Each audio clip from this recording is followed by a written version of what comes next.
네, 안녕하세요. 산일번지 부북 리뷰입니다. 오늘은 그, 중국 경제 위기, 그 다음에 조선족, 그의 가슴에는 태극기가 숨겨져 있었다. 그 다음에 피처링 중국의 본심. 이 제목으로 한국을 보는 중국의 본심 이 책을 리뷰해 보도록 하겠습니다. 이성적 친구, 감성적 타인, 정덕구 지음 이렇게 되어 있고요. 정덕구 지음이 되어 있습니다. 이렇게 보면은 이 정덕구 지은이는 이제 기본적으로 좀 이제 친중파라고 할 수 있어요. 그래서 중국과 사이를 좋게 해서 지내자 이런 식이고요. 그래서 친중파 내지 지중파, 그래서 중국과의 관계를 이제 강조하는 그런 저자입니다. 그러면서 중국에 이제 조선족이 있죠. 통일이 될 경우 이제 조선족은 이른바 국경 문제를 이제 나을 거라고 이제 예상을 하는데요. 조지 프리드먼 들으신 분은 다 알겠지만, 그래서 저희 부북리뷰에서는 이제 중국 경제 위기를 거의 이제 필연이라고 보죠. 중국 경제 위기는 필연이다. 왜 필연이냐? 한 나라가 경제 성장을 하는 데 있어서 위기를 겪지 않은 적이 없었다. 그렇기 때문에 중국 경제가 성장하기 위해서 이제 경제 위기를 겪는 것은 피할 수가 없다. 이렇게 이제 생각을 하고 있고요. 미국도 이제 경제 위기를 많이 겪었고, 저희 나라도 경제 위기를 이제 IMF니 2008년이니 겪었죠. 그리고 일본도 겪었고, 그런 측면에서 봤을 때 중국도 겪을 거다. 이렇게 보는 게 맞고요. 중국이 이제 트럼프랑 싸우고 있죠. 그래 이 싸울 때 중국의 경제 위기는 이제 확실한데, 중국의 경제 위기가 어느 정도 여파가 미칠지 그 부분이 이제 고민되고, 그와 관련해서 정치적 위기로까지 번질 수가 있는데, 그때 조선족이 어떻게 이제 움직일지, 어떻게 반응할지, 그런 부분이 좀 궁금한 부분이죠. 그런 의미에서 이제 좀 찾아본 거예요. 그래서 같이 이런 부분도 있고 이렇게 생각하는 사람도 있구나 하고 생각하시면서 들어보시면 괜찮을 것 같습니다. 이야기 가겠습니다. 조선족은 기본적으로 티베트의 장족이나 신장 위구르 자치구의 위구르 족과는 다르다. 그러나 마음속으로 중국 내지는 공산당에 충성하지 않는 조선족들이 적지 않을 것이다. 왜 그러는지는 모르겠지만, 일단 중국은 이제 중국 조선족들은 당신이 조국이 어디냐 하면은 중국이다 이렇게 얘기를 한다고 해요. 하지만은 거기에서도 조선족 중에서도 여러 사람 캐릭터가 다 있죠. 성격이 다른 사람들이 있죠. 그런 사람들은 또 속으로 다른 생각을 하는 사람도 있을 거다. 다양한 견해를 갖는 사람이 있을 거다. 이렇게 생각해 볼 수 있고요. 그 얘기죠. 그래서 그다음에 수교 이후 한국에 한 번 가보지 않은 성인이 없을 만큼 한국과의 왕래도 빈번하다. 최저임금 한국 지금 많이 주고 있죠.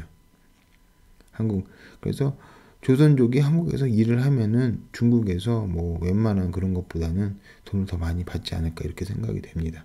그렇기 때문에 그들이 이제 또 한국으로 오는 것이겠죠. 그럼 뭐냐? 중국으로서는 의구심을 가질 수밖에 없는 것이다. 그래서 조선족을 정말 회색지대인 거죠. 국경 문제 회색지대.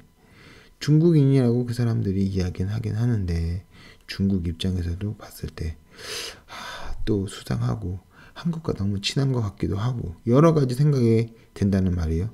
또 지금은 한국과 그러니까 남한이랑 북한이랑 갈라서 있지만은 또 통일한국이 되고, 그 자유주의의 물결이 또 이제 막 넘실거리면서 조선족 자치구까지 막 넘어오고 막 이러면 또 어떻게 될지도 모르는 거잖아요. 그래서 중국 정부는 의구심을 갖고 있다 이렇게 저자는 쓰고 있습니다. 그래서 이제 이런 표현도 써요. 저자는 한마디로 취할 수도 벌릴 수도 없는 계륵, 즉 닭갈비라고 해야겠다. 계륵이 이제 닭갈비인데 먹을 게 조금 붙어 있는 거예요. 그래서 먹기에는 좀 불편하고, 그걸 버리자니 아깝고 그런 거에 이제 회색지대. 그 내용도 보고, 나는 사실 이곳은 조선족 동포들이 이제 자치 지역이에요. 조선족 동포들이 그냥 살고 있는 곳이 아니다. 길게는 100년 이상 오랫동안 뿌리를 받고 살아온 그들의 터전이다. 문제는 그들이 자꾸만 한국과 가까워진다는 사실에 있다. 잘 생각을 해보세요. 저희가 이제 한류 뭐 이렇게 얘기를 하는데 미국 예전에 막 미국 영화 보고 막 그랬을 때 미국이 친근하게 느껴지잖아요. 미국이 친근하게 느껴져요. 민족 자체가 다른데 그 미국 문화를 받아들이면서 미국 자체에 친근하게 느껴진다 이거예요. 근데 민족이 같아. 피가 같은데 근데 자꾸 한류가 막 눈에 들어오는 거야. 막 문화적으로 막 가수 나오고 드라마도 막 얘기 나오고 그리고 드라마에서 나오는 막 패턴이 비슷해. 문화가 비슷하고 그리고 말도 똑같고 알아듣는 말 쓰고 그럼 그런 사람들은 어떻겠어요? 그래서 한류가 뜨고 있는데 미국 문화에 한국이 영향받은 것처럼 조선족들도 한류의 영향을 받을 수밖에 없고 더 강하게 받을 것이다. 이렇게 봐야겠죠. 그들이 점점 더 한국에 가까워질 가능성이 크다. 그거를 이제 대비를 하고 고민을 하고 정책 같은 것도 수립을 하고 그리고 준비를 해야 된다는 거예요. 마음 준비도 하고. 게다가 시간이 갈수록 민족적 정체성도 강해지고 있다. 중국 정부에다 대고 얼굴을 바꿀 가능성이 전혀 없다고 하기 어렵다. 그러니까 지금 조선족들은 뒤에 나오지만은 중국인이라고 해요. 하지만 얼굴을 나중에 바꿀 수가 있다는 거예요. 한국말도 잘하고 그러니까. 아, 우리 이제 한국인이야. 이거 중국인 아니야. 이렇게 얘기하고 우리 막 독립할래 막 이럴 수도 있는 거고. 어떻게 막 소요 사태를 일으킬 수도 있고. 모르는 거라는 거예요. 모르는 거. 중국 정부는 바로 이 점을 두려워하고 있다. 그래서 뭐 없애려고 자치구를 막 없애려고 하기도 하고 막 그런다는 거 얘기. 그러면서 이 베이징대 김경일 교수라는 분이 있대요. 그 저자가 이분은 이제 김경일 교수는 조선족 출신인데 저자가 이분이랑 뭐 대화를 나눴나 봐요. 아니면 어디 책에서 봤나. 그래서 김경일 교수 이제 조선족 출신 교수가 중국 사람인 거예요. 근데 조선족인 거예요. 이렇게 얘기를 한다고 그래요. 조선족은 중국인인가 하는 질문을 던져보자. 그러면 답은 분명하게 나온다. 조선족들은 이런 질문을 받으면 그렇다고 대답한다. 이건 중국인이야. 이렇게 대답을 한대요. 그래서 소수민족이야. 뭐 이런 식으로 얘기를 한다는 거죠. 그리고 중국에는 원래 소수민족 많아. 이렇게 얘기. 대다수 한국인들은 조선족 동포들을 무시하고 깔봐왔다. 이게 그런 건데 그 사람은 젊은 사람이란 것 같아서 순수한 것 같아. 그 사람은 젊은 사람인 거 젊어서 그런지 착한 것 같아. 이래요. 보면은 어르신들이 더 잔인한 그 경우가 있어. 어르신들이 더 잔인한 경우가 있다 이거야. 어르신들이 더 노력을 많이 하시고 이 사회에 대한민국을 건설하시는데 그 일조한 바가 크죠. 근데 그 좀 태도라고 해야 될까? 그게 굉장히 나라다. 그래서 그냥 막 무시하는 그런 게 있어요. 근데 보통 젊은이들은 그렇게까지는 안 해요. 그리고 또 요새 느끼는 건 뭐냐면은 젊은이들 있으면은 남자가 더 착해. 남자가 한국 젊은 남자들이 착하다고. 젊은 여성들은 막 흥칫 이런 게 하는 게 있어요. 흥칫 이렇게 하는 게 있는데 남성들은 착하고 저렇게 착해서 어떡하나 막 이런 생각이 좀 안쓰러울 때가 있어. 나도 이제 저도 이제 아저씨가 돼서 그런 건지 모르겠는데 뭐 그런 생각도 들어요. 요새는 예전엔 그런 생각이 안 들었는데 군복 입고 그렇게 다니는 이제 젊은 애들 보면은 좀 뭐 더 챙겨줘야 되는데 뭐 이런 생각도 들어요. 이제 제가 이제 나이가 들어서 그런 거겠지만은 하여튼 하고 싶은 얘기는 뭐냐, 어른들이 잔인할 때가 있는 거야. 어르신들이. 그래서 뭐 이제 그 흑인이라고 해야 되겠죠. 흑인이 막 이렇게 해도 막 함부로 뭐라고 하고 뭐 왜 얼굴 검으냐 뭐 이런 식으로. 그런데 이제 그거에 대한 어떤 신중함 같은 게 이제 젊은 사람들이 더 있다. 조심스럽고 배려를 더 합니다. 젊은 사람들이 배려하는 게 있고, 그 배려하면서도 좀 적극성이 떨어지는 것 같은 면도 있지만은 또 배려 같은 건 있어요. 근데 어르신들은 또 배려 같은 거 없는 것 같으면서도 또 부동산 같은 거 구입할 때는 더 적극적이고 그런 것도 있고, 그러니까 일장일단이 있다고 할 수 있겠는데, 이게 깔보는 거 이런 것들은 이제 예전 사람들이 많이 한다. 하지만 요새 젊은 분들은 이렇게까지는 안 합니다. 일단 깔보지는 않고 좀 무서워하는 건 있을 수 있어도 깔보지는 않아요. 잘 요새 젊은이들은, 특히 남성들은 남성들이 요새 착해. 일단 그렇고 동포들 역시 경제적 어려움을 극복하는 것이 급급해 같은 민족인 한국인들에게 사기를 치고 차마 입에 못 담을 행동을 해온 것도 사실이다. 이제 범죄 얘기겠죠. 범죄 저지르고 뭐 사기치고 이랬다. 그래서 사이가 안 좋다. 그래서 조선족과 한국인 사이가 좀 안 좋은 게 사실이다 라고 얘기를 해요. 이 김기훈 교수 얘기를 하면서. 하지만 저자는 또 이렇게 얘기를 합니다. 그러나 팔은 안으로 굽는다고 결정적일 때 중국 경제 위기, 정치 위기까지는 확실히 모르겠어요. 하지만은 경제 위기는 무조건 온다라고 생각하시면 돼요. 중국 경제 위기는 무조건 온다. 미국도 경제 위기 한 번 왔어요? 여러 번 왔어요? 여러 번 왔어요. 중국은 자본주의 역사가 오래게 되었기 때문에 여러 번 온 거예요. 한국은 짧았죠? 짧았고 일본도 이제 어떻게 보면 짧았다고 할 수 있고 중국은 이제 막 한 거고 거의 걸음마 수준인 거고 그러니까 중국도 자본주의 성장 과정에서 필연적으로 경제 위기를 겪게 된다. 그럼 필연이고 경제 위기는 필연이고 정치 위기는 좀 봐야 되는데 그럴 가능성이 높다라고 하는 게 이제 조지 프리드먼이니 뭐 이제 미래학자들의 생각이죠. 그래서 결정적일 때는 조선족과 한국인들이 협력할 가능성이 높다. 이 결정적일 때가 언제냐? 이건 이제 저희들이 막 생각을 해보고 해야 될 부분이죠. 조선족을 보는 중국의 시각이 절대로 기우는 아닌 것이다. 우려를 하고 있는 그들의 시각은 타당하다. 일리가 있다. 이런 말이에요. 한국이 중국으로부터 계륵 지급을 당하는 조선족들에게 과도하게 부정적 시각을 가질 필요는 없다는 결론은 크게 무리하지 않은 것 같다. 그러니까 길게 얘기했지만 조선족의 가치를 제대로 봐라. 조선족을 하대하지 말라. 이 얘기죠. 그러니까 한국 입장에서도 이중적으로 보고 있는 거죠. 한면은 좀 무섭고 좀 다른 사람 같고 좀 안 맞는 게 있고 안 맞는 거고 젊은 사람들은 다른 사람 이제 어르신들을 무시하는 게 있어요. 니들 돈 벌러 왔지? 뭐 이런 식의 태도예요. 근데 젊은 사람들은 그건 잘 없어요. 그런 것도 있고 좀 부정적인 면도 이제 느끼고 하지만 또 긍정적인 면도 있고 특히 중국과 관련해서 한국이 이제 옛날에는 고구려니 뭐 발해니 다 이런 게 있었잖아요.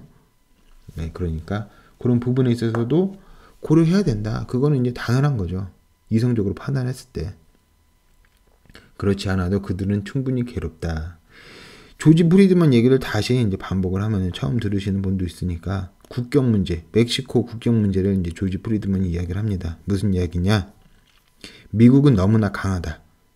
그래서 향후 500년 동안 미국이 이제 대세다. 중국 상대 안 된다. 조지 프리드먼 얘기예요. 근데 향후 뭐 좀 시간이 많이 지나서 미국에 큰 골칫거리가 생긴다. 그게 바로 멕시코 국경 문제다.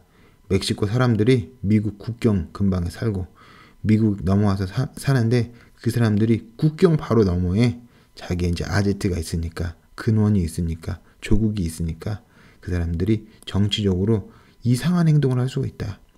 반미국적인 행동을 할 수 있다. 미국인인데 멕시코 편을 들거나 그런 상황이 벌어질 수 있고 국경선이 문제가 될 수, 국경선이 막 변경될 수가 있다. 한마디로 미국 영토가 줄어든다는 얘기죠. 미국 영토가 줄어든다는 얘기예요.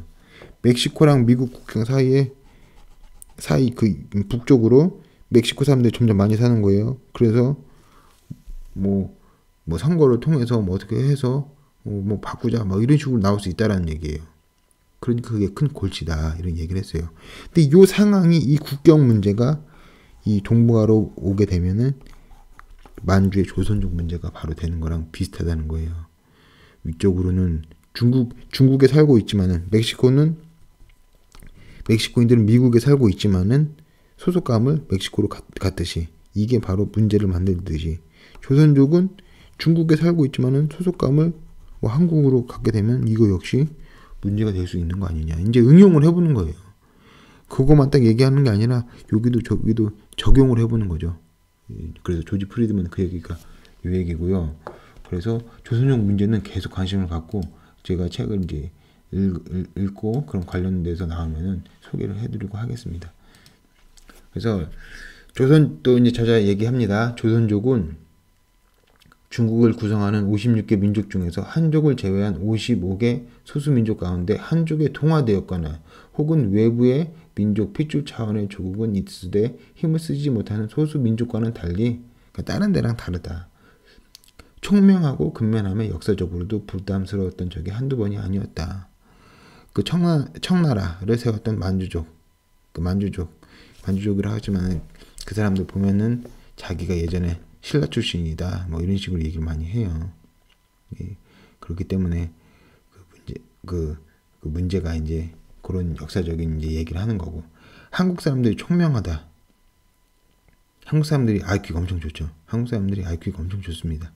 그 수학도 잘한다. 미국 가서 한국 하면 수학 잘한다 얘기하잖아요. 그렇게 하고 실제로 IQ가 높아요. 그래서 1등인가 2등인가 할 거예요. 전 세계 평균 IQ가 106인가. 그래서 아울러 한반도라는 강력한 민족 조국 개념의 국가가 존재하고 있어서, 그러니까 다른 나라들은 좀 힘이 약한데 한국은 자유민주주의 국가고 수출도 잘하고 마인드도 튼튼하고 뭐 정치도 뭐 안정적인 것 같고 시스템도 좋고 이러니까 거기랑 연결된 조선족들이 또 모르겠는데 이런 생각을 한다는 거예요. 사회 안정이 지상 과제인 중국 정부로서는 절대로 함부로 못하는 존재다. 그러면서 저자가 한 얘기를 소개를 해요. 어떤 얘기냐? 어떤 조선족이 있는데 똑똑했다.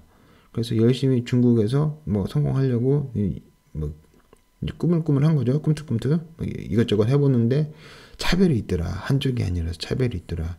그래서 그 사람이 이제 좀 민족 정신을 갖게 되었다. 근데 그 민족 정신을 갖게 된 사람이 나중에 공안에 끌려가서, 소문인데 끌려가서 이제 죽었다더라. 갑자기 의문사 당했는데 공안한테 죽은 거라더라. 뭐 이런 식의 소문이 돌았다고 해요.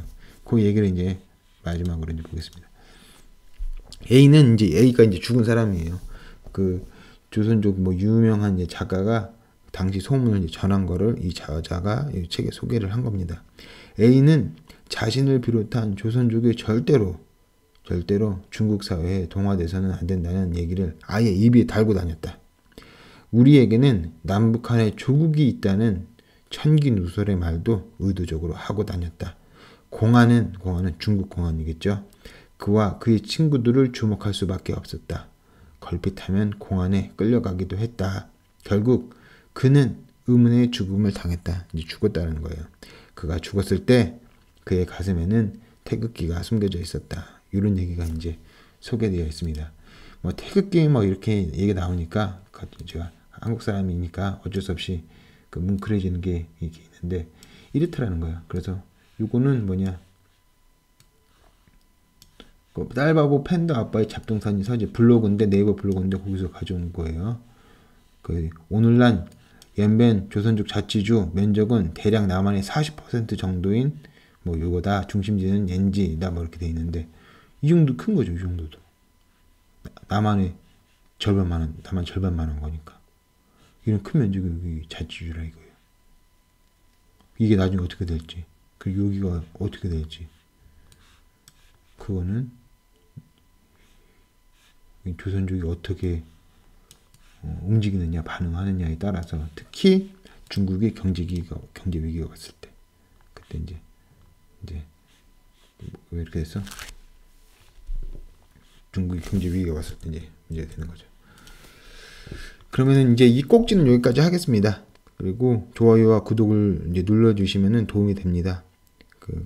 좋아요와 구독을 눌러주세요. 그러면 이 꼭지는 이렇게 하겠습니다. 결론은 중국 경제 위기 시 조선족의 행보 주목해야 한다. 이렇게 정도로 정리하겠습니다. 감사합니다.